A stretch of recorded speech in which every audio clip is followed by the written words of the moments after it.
Action speed সব লাগে। Superstar Shakib খানের ঈদের সিনেমা তুফান। এই সিনেমাটি অধিকাংশ প্রেক্ষাগৃহে দখল করে নিয়েছে এই ঈদে।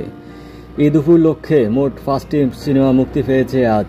এর মধ্যে তুফান একাই দখল করে নিয়েছে 129টি প্রেক্ষাগৃহ। এরপর সর্বোচ্চ 15টি হল পেয়েছে এমডি ইকবাল পরিচালিত ও রোশন বুবলি অভিনীত রিভেঞ্জ।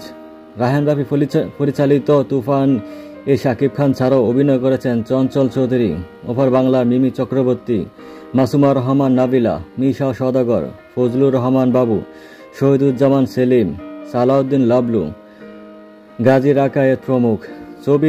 তুফান ছবির হল লিস্টে দেখা যায় সিনেপ্লেক্স, যমুনা ব্লকবাস্টার এবং লায়ন সিনেমাস ছাড়াও বাংলাদেশের প্রায় সব বড় সিঙ্গেল স্ক্রিন রয়েছে সিনেমাটির দখলে। এরপর দেশের বড় মাল্টিপ্লেক্স সিনেপ্লেক্সে জানায় তাদের সবগুলো শাখায় ঈদের দিনে 17টি শো চলবে এবং পরদিন থেকে চলবে 23 শো। এর মধ্যে সব শাখাতেই প্রথম দিনে অগ্রিম টিকিট বিক্রি হয়ে গেছে। পোস্টার, টিজার ও গান নিয়ে উন্মাদনা তৈরির পর শনিবার রাতে ট্রেলার প্রকাশ করে প্রত্যাশার পারদ আরও বাড়িয়ে দিয়েছে শাকিবের তুফান। সকল শাকিবিয়ানদের দায়িত্ব হলো হল থেকে যেন মুভি পাইরেসি না হয় সেই দিকে খেয়াল রাখা এবং নিজেরা কোনো ক্লিপস ভিডিও না করা এবং গ্রুপে পোস্ট করলে স্পয়লার ছাড়া ও নিজের অনুমতি জানিয়ে পোস্ট করা, দর্শক রেসপন্স টিকিট সহ ছবি পোস্ট করা। শাকিব ভাই যেহেতু নিজে বলছেন তাই আমাদের সতর্ক থাকতে হবে।